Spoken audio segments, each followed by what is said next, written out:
So this is our first intro to the team. You guys are the guinea pigs, so you guys are ridiculous. All right, we're with Nicole and Tina of the 146. So we're gonna interview and introduce the whole Jolly Roger team, and we're gonna start with these two. So one thing that we get asked all the time is, can you explain to the world, the YouTube world, what it is like to drive a sprint boat? Like, put it in your own words.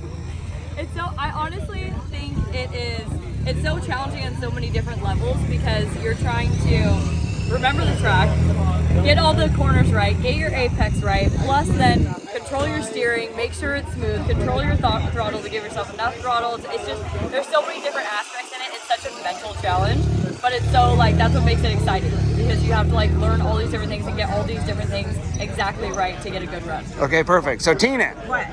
can you explain to the YouTube world what it is like to put your life in your driver's hand, like your life is in her hands? So dumb. Okay, so explain what that is like. Like, I've never done it. So you go with somebody that you know is going to go full throttle, which I commend you for. That's what you want to do. But then you have to, like, there's, like, some serious trust. Like, fortunately, like, we started at the same time, navigating driving, so, like, I'm learning with Nicole. Yeah, that's a good point. She started driving the same time you started navigating. Yeah. I've only been with Nicole. Like, so I'm Yeah. learning with her, and I'm trusting her, but I, like, now to the point, like, okay, we get the rotation down, whatever, and now it's to the point where I can, like, say, okay, you can, like, take this corner a little bit wider, or you put my ass on the grass here, so you Ass on the grass. Oh, I think we just coined a new phrase. ass on the grass, and so it's just like, I don't know, and we, like, do a debrief, and I was like, oh, this corner here, you can speed up here. Yeah. It's all about trust, but it's All right, so question number 2, and I get asked this a lot. How did you get into sprint boat racing? And I don't know if I know this full story. So how did you come into getting into this?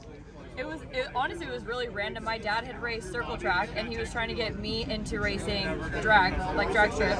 And I happened to be walking around the Clown County Fair where Dan Morrison had his boat set up, and he had some TV showing what it was. And I literally just walked up and I was like, "What is this? This is amazing!" And he said, "Wait, isn't your dad?" Like, he knew who my dad was. And we just started talking, and he was like, "You should come to St. John," and it happened to be Father's Day weekend, so like drug my dad with me, and then we were like, "This is awesome," and he bought a boat and we started racing. Right on. And we know how the Bean got into it. That's my fault. But have you ever seen the sport before that or anything like that? Did you even know it existed? In fact, I think when we first met, I was like, what is that insane thing you drive on the water? That's a roll cage? Like, what? Like, Yeah. what are you doing this thing? Yeah. Okay, one last question, because we're at Port Angeles right now. How are you guys feeling about where we're at? This is our first 2-day event. Just had 3 qualifiers. How are you both feeling about how the day went? I feel pretty good about it. I feel good. It was a little stressful with like the first DNF, we didn't even know we DNF. Yeah, we thought it was Right. awesome. We thought everyone was losing their mind and no one knew where we went wrong, so that was kind of a little bit of a trip. And then we had to replace the throttle, and we had a melted throttle, and so that was kind of like that kind of crazy crunch time rush to get everything fixed. But then when it's fixed, it's just been kind of smooth sailing from there, and it's been good. It's been a good day. Thanks for the interview, and we'll see you out on the track. And they're off.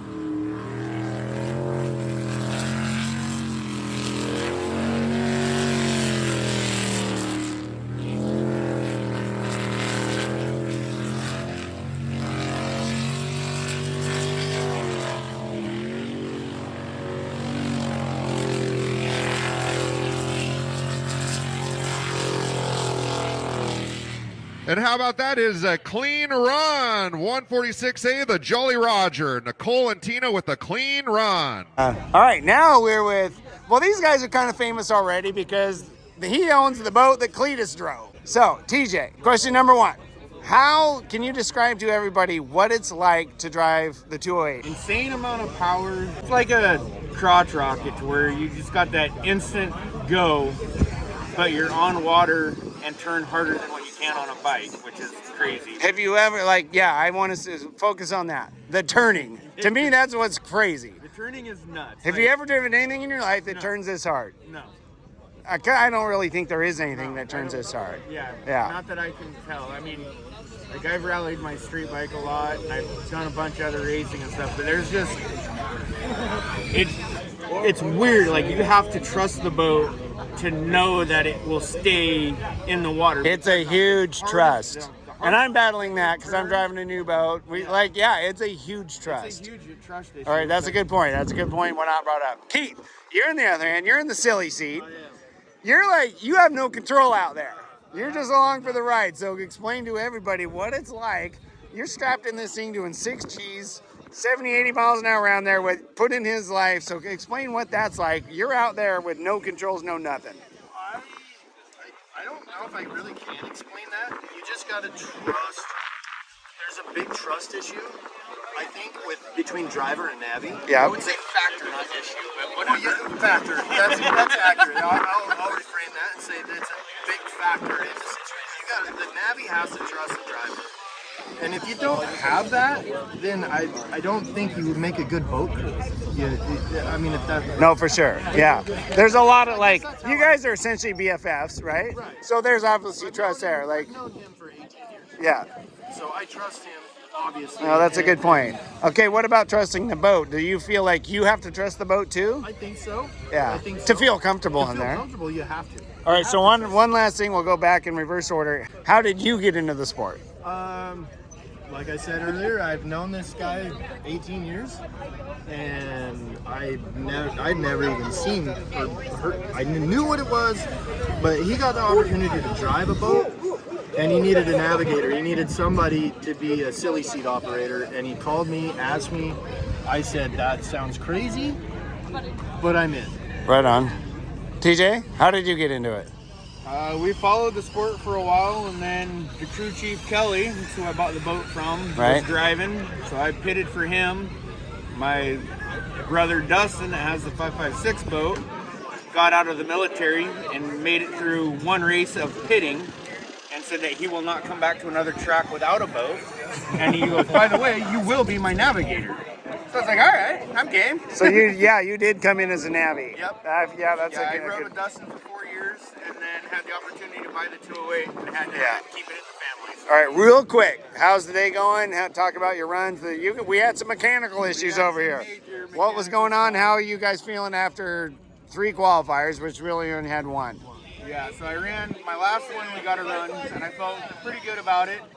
But it started out the day, thought it was battery issues or starter issues because it wouldn't hardly turn over, and it was smoke in the starter, and like 2 of them didn't have enough juice. So we changed batteries out, changed starters out, and then come to find out I had a broken blade on the pump, and it was dragging. Which was hard. binding and dragging and everything else down. So hey, welcome to the world of racing, troubleshooting. But you guys scrambled. Once we got the blades all back together and in there and got the pump going good, boat runs great, and went out and did a good kind of just a feel run on how get the feel of the track. And so I was hoping to have another run to hammer down on, but. And they are off.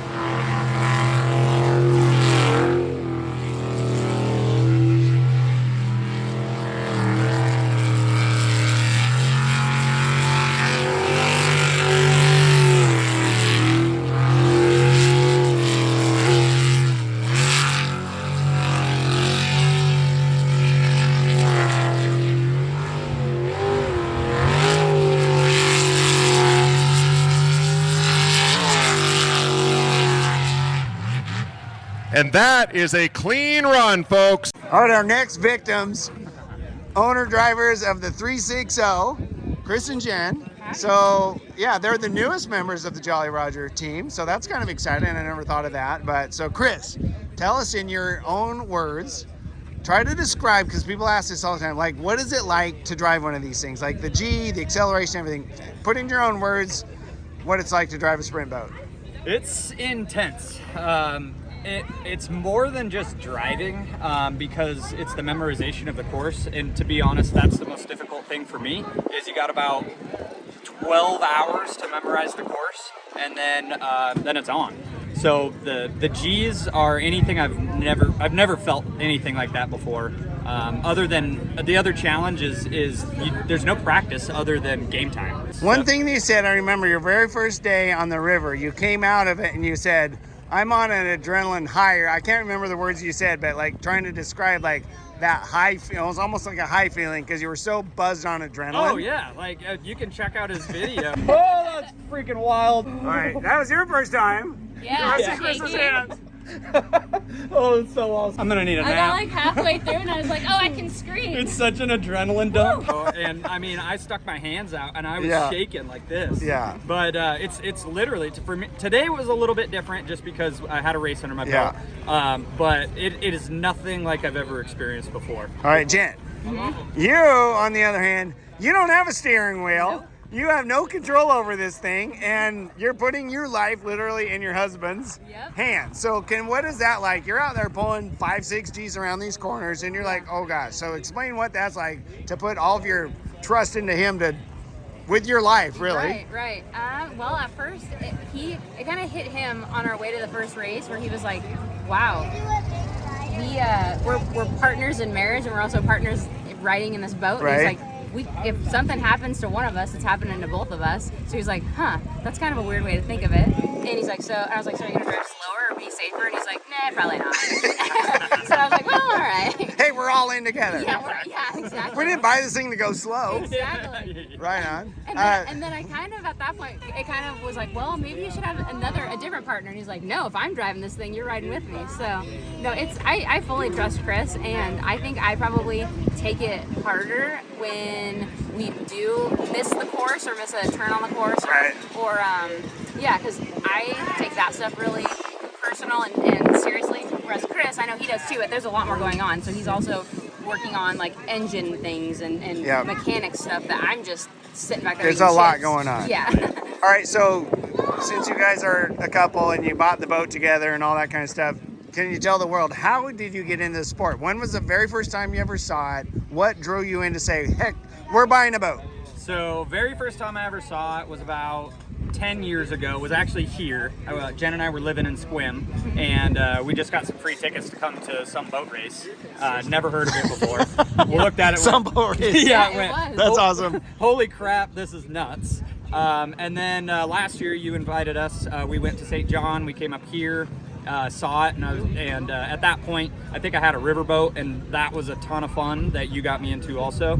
And then after that I was hooked watching it. It just looked like the most extreme thing you can do on the water.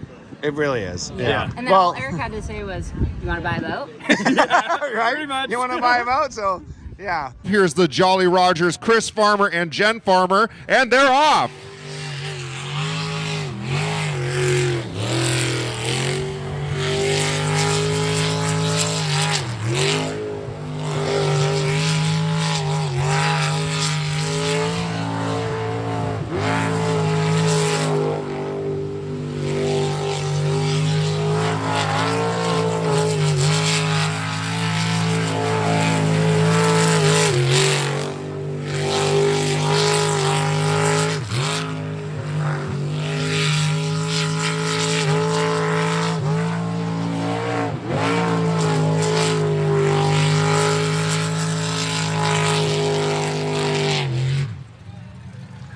Two more teammates. So we have 5 boats here. We got Mikey, Reardon, and Maddie. And 400 class boat. So we're gonna ask you the same exact questions. What can you describe in your own words to everybody that has never been in a sprint boat, never seen the sport before, what it is like to drive one of these machines? It's simply amazing. To feel the G's in every turn.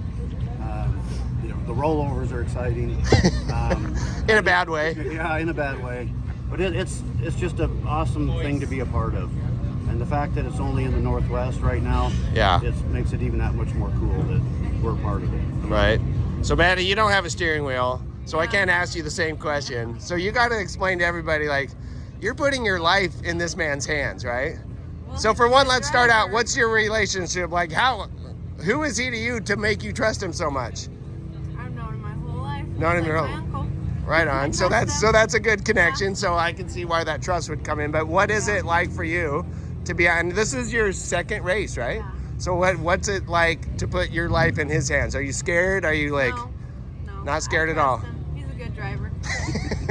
Right on. All right. So then the second question I want to ask, like people, this is the number 2 question. How did you find this sport and how did you get into it? I don't know how long it was. 20 years ago was Playfair, I think. Yeah. And that was the first sprint boat race I'd ever been to. I never saw it on TV or anything. We heard about it.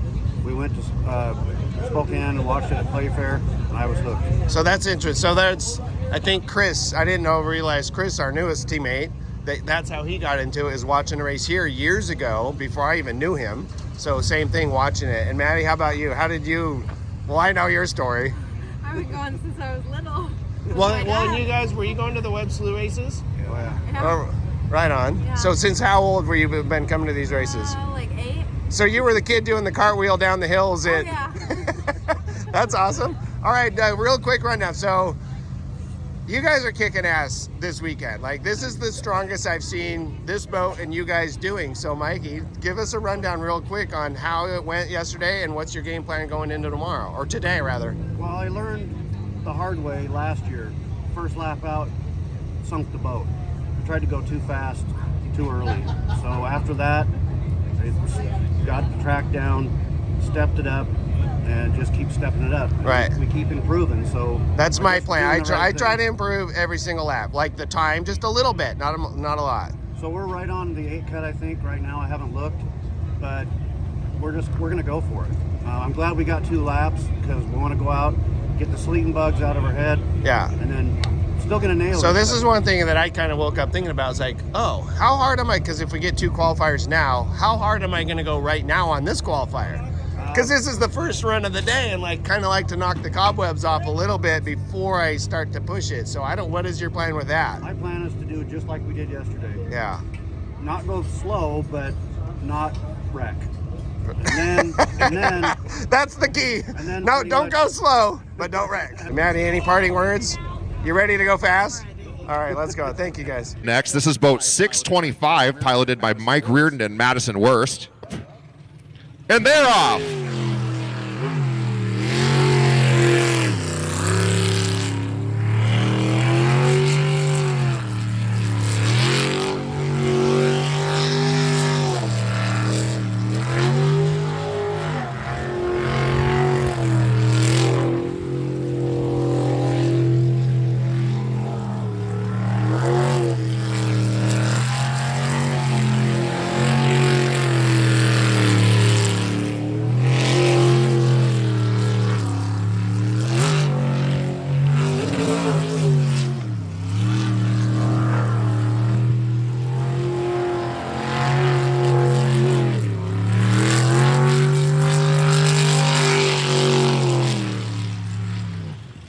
All right, so we're with, are you ugly Dustin or are you pretty Dustin? Obviously pretty Dustin. Okay, we're with Pretty Dustin, the last remaining driver that we're going to talk to today on the Jolly Roger team. And we're going to ask you the same exact question we asked everybody else. In your own words, can you tell the YouTube world what it is like, I don't know, mechanically, the G's, everything, what it is like to drive one of these boats? It's a violent but beautiful rush. It's awesome. A violent but beautiful rush. Yes. That's a good way, So it's trying to feel an adrenaline rush. As like an adrenaline junkie, you're looking for something to get your adrenaline back up. Yeah. And every time you get in these boats, if you're not getting an adrenaline rush, you should just quit and go do something else. That reminds me. We're going to pause right there. Something that you just keyed on, and I'm like, the adrenaline junkie. Oh, yeah. Tell us about your background in the Navy. What did you do? All right, so when I first went in the Navy, I was in for 10 years. I went in as a machinist on a destroyer. I got bored. I liked it, liked being a machinist, got bored, okay? So I became a rescue swimmer. Rescue swimmer was cool, but I was still stuck on the ship. So I was looking for the next thing to do. So then I went to EOD school, became an EOD diver, and that's basically the bomb squad in the Navy. So we're skydiving, we're diving down 200 feet, disarming bombs, Right blowing stuff up. So a little bit of shooting adrenaline. Yeah, you have to Right. fill your adrenaline, your void. You can't just quit cold No, turkey. exactly. All right. Yeah, it's worse than heroin. Exactly. All right. The other question I'm going to ask is how did you discover the sport? How did you, from discovery to owning a boat? And by the way, Dustin, tell them about what boat you own. Okay, so my boat is the Jolly Rogers 556. It's a twin turbo LS motor. And why isn't it here today? Well, so I was going for 17, 18 pounds of boost. Well, it made 30 pounds of boost and punched a hole in the side of the block. Okay. So we had the great idea, like, hey, let's tag team the 146. So he is still driving today with Tina in there. And anyway, so back to it. How did you get into the sport? So my brother, Jake, was navigating for Kelly. He bought a boat from you. Yeah. And they were in that, and I basically came home one day and they were like, you should come pit for us. So I pit for you guys down in Burley, I think. Yeah. And I was like, this is stupid. I need to have a boat. Yeah, So- TJ said on the drive home that you said, we're not going back without a boat. Yeah, so we found a boat down in Oregon, which is that's what I told my wife, but it was actually just on the other side of California, so we had to go into Weed, California, and go pick up the boat. But we had one for the next race. Right on. All right, and how's your runs yesterday and your strategy today? How you feeling? What's the plan? So yesterday was kind of like get used to the smaller. That was the first time you drove it. First time I've ever been in Yep. it. I'm like, Tina. We had to make some adjustments. Yep. Yeah, we had to adjust the foot pedal forward about 6 inches. Yeah. I'm a little taller than Nicole, but Yeah. it was trying to get used to it compared to some of the bigger, longer, wider boats. Yeah. You know, so it's a little learning curve, but we're figuring it out, and Right on. we're gonna try to go a little faster today. All right, let's do it. All right. Good luck. And they're off.